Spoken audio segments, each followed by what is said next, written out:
હવે દવાઓ પર ટેરિફ નાખવાની અમેરિકાની યોજના છે। જી હા, ભારત પર દબાણ વધારવા માટે ટ્રમ્પ નવા ગતકડા ઉપયોગમાં લઈ રહ્યો છે।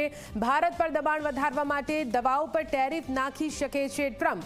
દવાઓ પર 200% ટેરિફના મળ્યા છે સંકેતો। જી હા, ટેકનોલોજી બાદ ફાર્મા કંપની પર ટ્રમ્પ વધારી શકે છે દબાણ। તબક્કાવાર રીતે ટ્રમ્પ લાદી શકે છે મોટો ટેરિફ। દવાઓ પર ટેરિફ લાગે તો ભારતને મોટી અસર થઈ શકે તેમ છે।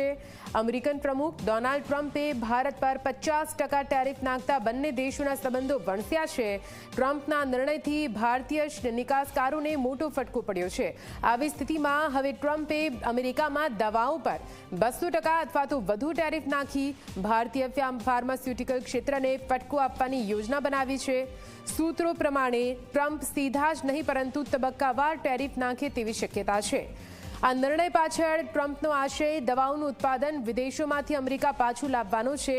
ટ્રમ્પ દવા કંપનીઓને અમેરિકામાં ઉત્પાદન માટે 1 થી 1.5 વર્ષ સુધીનો સમય આપે તેવી પણ શક્યતા છે।